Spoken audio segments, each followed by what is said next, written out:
પણ આટલી બધી બહેનો બેઠી છે, મેં તમને કીધું એ મને બહેનોમાં આટલી બધી શાંતિ ગણાભાઈ નકર હોય નહીં. હું કાયમના માટે એક દાખલો આલું અભળવા જેવું છે સાહેબ. હા, હું કાયમના માટે એક દાખલો આપું કે બહેનોમાં કીડીઓમ શમ આટલો બધો સરસ મજાનો તમે જો ડાયરો જમે હોય એમાં એક જ બેન ઊભી થાય છે, એટલી એક જ હા ઊભી થાય ને ત્રણને લેતી જાય અને આવું મોઢું કરે જોજો.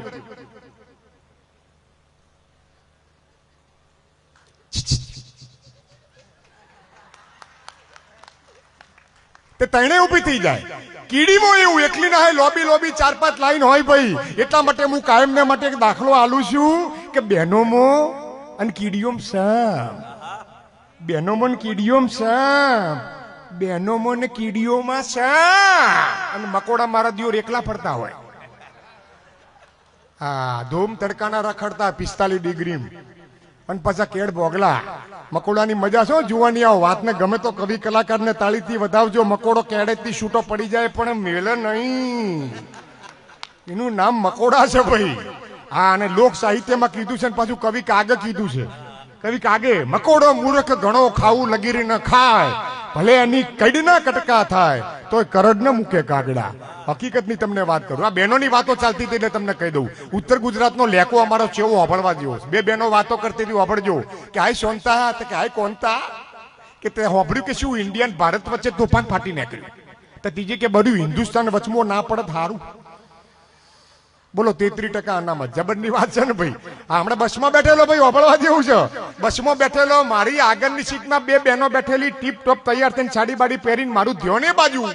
ઘણા ભાઈ રાખતો નહીં પણ આ તો હાસ્યની વાત હોય એટલે આપણને કોક મળે બે જોક છે એટલા માટે આમ ધ્યાનથી હું જોતો હતો. એમાં બે બહેનો હોબળજો, આ બહેનો બેઠી છે એટલે મને વાત યાદ આવી આ જોક્સની. તે બે બહેનો બેઠેલી, એમાં એક બેને પર્સ ખોલ્યું, એમાંથી અરીસો કાઢ્યો, પાછી લિપસ્ટિક કાઢી અને લિપસ્ટિક કરતી જાય ને બાજુવાળી ડાયલોગ બોલતી જાય. જોજો ચેવી. હા, જો મૂછોવાળી બેન જોઈ કોદાળો આ ચેવી ચેવી લિપસ્ટિક કરું જોજો. હો, અમુક અમુક બહેનો ધ્યાનથી જો ચિયા કલરની કરે.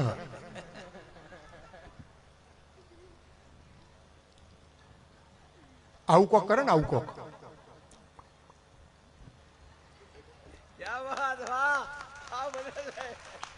આ તમને તો મજા આવી પણ વાહે અમારા કલાકારો કે અમને બતાવજો. જો રહનું ગોયું તાલી પડો એમના માટે.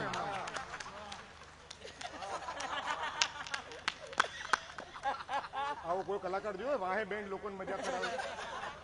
અને હા પણ જો સાહેબ પેલી બાજુવાળીને કે હાય સવિતા, પેલી કે હાય કવિતા, કે તારે કેટલા છોકરા હતા? કે 32. કે તારે કેટલા? કે 42. મને તો પરસેવો વળી ગયો. માસ્તરને કીધું આટલા બધા છોકરા? મને કદી નેહારની માસ્તરાણીઓ ચાલ્યા. મેં કીધું તો વાંધો નહીં, બાકી સરકાર કહેશે આપણું ગુજરાત આગવું ગુજરાત. પણ સીમો વાતનો ફોડતો પાડકો ભાઈ. અને બહેનોમાં ના પડાય, ઓભળવા જેવું છે ભાઈ. તમે કહેતા જ કહી દો. બોલો કહી દઉં? આ તમને શું વાંધો હોય પણ કહી દઉં, ઓભળવા જેવું છે. બહેનોમાં ના પડાય. ઘણા ભાઈ બહેનોમાં ના પડાય. પુષ્પદાન ના. હા, ઓભળવા જેવું છે. શું કોમ? એક વાર હું બસમાં બેઠેલો, મારી આમે એક બેન બેઠેલા, ઈ હસ્યા તો હું હસ્યો, ઈ હસ્યા તો હું હસ્યો. માસ્ટર મને કે ટિકિટ ટિકિટ. મેં કીધું ઉભા રહો, પેલા બેન દોત કાઢે છે. મને કે મોથા કૂટના કરે, એ તો ગોડી છે. અઠવાડિયા પહેલા હું પડે તો હજુ હિસાબમાં ભૂલો આવે. હું તમારા ભોગવો લ્યા, બીજું શું થાય? પોતાના તો પોતાએ ભોગવવા પડે કે નહીં ભાઈ? પણ કહેવાનો મારો મતલબ એ છે મિત્રો, બે કાળીમાં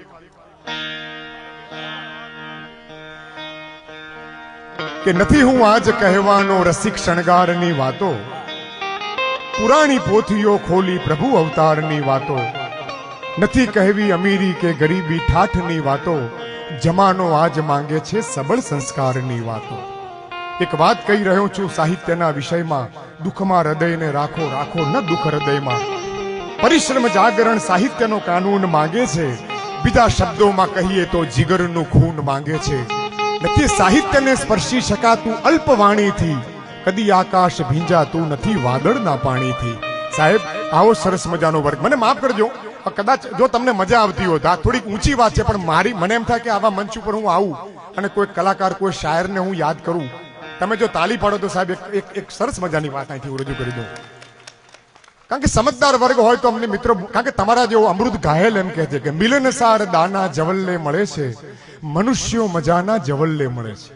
કે મિલનસાર તમારા જેવા માણસો એમ અમૃત ઘાયલ કાકા આપણે ગભરું આંખોમાં કાજળ થઈ લહેરાઈ જવામાં લિજ્જત છે ચર્ચાનો વિષય હોય ભલે ચર્ચાઈ જવામાં લિજ્જત છે એ અમૃત કાકા લખે છે ઘાયલ સાહેબ લખે છે કે મિલનસાર દાના જવલ્લે મળે છે આવા મનુષ્યો મજાના જવલ્લે મળે છે સાહેબ હકીકતની અને બધા ગાલ મધ્યે નથી મળતા ખંજન ખુશીના ખજાના જવલ્લે મળે છે અને હંમેશા તો ક્યાંથી મુલાકાત થાય નવા નિત બહાના જવલ્લે મળે છે નથી એમ મળતા અહીં જીવ ઘાયલ પરસ્પર દીવાના જવલ્લે મળે છે સાહેબ પરસ્પર દીવાના જવલ્લે મળે છે પણ હું ખલીલ ધનતેજવી સાહેબની એ ગઝલના શબ્દો સાંભળજો સાહેબ અત્યારે વાસ્તવિક જે જીવનની જે વાત છે સાહેબ અમારા ખલીલ સાહેબ અહીંથી હું રજૂ કરી દઉં અને પછી રમેશ મહેતાનો અવાજ મારે અહીંથી રજૂ કરવો છે સાહેબ તમને ઘડીક મારે લઈ જવા છે 45 વર્ષ પહેલા એક એવો જમાનો હતો અત્યારે પણ સંસાર પરિવર્તન જરૂરી છે ઘનશ્યામભાઈ કારણ કે પેઢી બદલાઈ ગઈ અને સૌથી અત્યારના બધા કલાકારોનો લાભ જે મળ્યો છે ને મોબાઈલનો મળ્યો સાહેબ યુટ્યુબનો મળ્યો નહીં તો ગામડે ગામડે કલાકારો ગઈ ગઈ ડાયરા કરી કરીને તૂટી ગયા પણ અહીંયા હવે એક કાર્યક્રમ રજૂ થાય એટલે સીધો યુટ્યુબ ઉપર ચડી જાય અને આખી દુનિયા જોવે સાહેબ અને એ કલાકારો સાહેબ આજે એક નામ છે સાહેબ દરેકે દરેક કલાકાર આ બધા કલાકારોને તાળીઓથી ગળગડાટથી સાહેબ વધાવજો છેવાડાના ગામડા સુધી અમને જવાબદારી સોંપવામાં આવી છે સાહેબ ક્યાં સુરત છે તમે વિચાર તો કરો આ જવાબદારી સુરતનો કલાકાર વળી પાછા ઉત્તર ગુજરાતના ક્યાંક છેવાડાના ગામમાં જતો હોય આ મીડિયા આવ્યું એના હિસાબે આ કલાકારોને તમને બધાને લાભ મળ્યો સાહેબ પણ હવે સાંભળજો સાહેબ કવિ કલાકારની વેદના શું હોઈ શકે એક શાયરની વેદના શું હોઈ શકે મારા શબ્દો પર ધ્યાન આપજો સાહેબ હા સાંભળજો સાહેબ ખલીલ ધનતેજવી આ વડોદરા જુદું અને આપણું બરોડા જુદું આ બરોડાના કવિ શાયર લખે છે સાંભળજો કવિ કોને કહી શકાય કે અમે અમારી રીત પ્રમાણે રાતોને અજવાળી છે આ બધા કલાકારો જગામગા તમને દેખાય છે ને આ બધા કોઈ દાડો ઘેર જો ખબર પડે હકીકત છે અત્યારે તમે જો હારા હારા લાડવા ખાવા મળે હારું હારું ખાવા મળે જમાવટ થઈ જાય ભૂલથી પછી પ્રોગ્રામ પતી ગયા પછી ભૂલથી કોઈ પૂછજો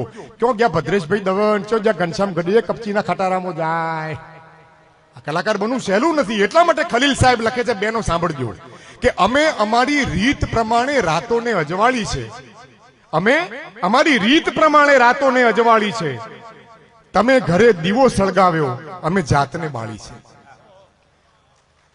અમે અમારી રીત પ્રમાણે રાતોને અજવાળી છે તમે ઘરે દીવો સળગાવ્યો અમે જાતને બાળી છે દર તહેવારે જીદે ચડતી ઈચ્છાઓ પંપાળી છે મનમાં ભીતર હોળી સળગે અને ચહેરા પર દિવાળી છે સાહેબ અને મને હવાનો હાથ જાલીને રખડતા આવડી ગયું છે એ કલાકાર તમે વિચાર હવાથી શ્વાસ લઈએ છીએ આપણે સમજાવું હું કઈ મારે તમને સમજાવણ ન પાડવી પડે પણ કવિને એટલું બધું દેખાય છે કારણ કે કવિ છે મને હવાનો હાથ જાલીને રખડતા આવડી ગયું છે મને ખુશ્બુની દુખતી રગ પકડતા આવડી ગયું છે હવે આનાથી નાજુક સ્પર્શ બીજો હોય પણ ક્યાંથી મને પાણીના પરપોટાને અડતા આવડી ગયું છે સાહેબ અને બધા ખમતી દરો વચ્ચે અમારી નોંધ લેવાશે આ કાર્યક્રમમાં તમે જુઓ અત્યારે જે કલાકારો જે બધા નેતા બેઠા હોય ને આખો કાર્યક્રમ ઉપર નેતા બેઠા હોય ને આખો કાર્યક્રમ વસ્તીને ના સંભળાવે આખો નેતાને જ સંભળાવે કારણ કે સવારમાં એનું કામ હોય કે સાહેબ તમારું કોમ છે સાહેબ સવારમાં આગ વધીને કે આય સાહેબ હા હકીકત છે અત્યારે આવી પરિસ્થિતિ થઈ ગઈ છે સાહેબ પહેલાના કથાકારો અને પહેલાના નેતાઓ સાહેબ કલાકારમાંથી કંઈક શોધીને લેતા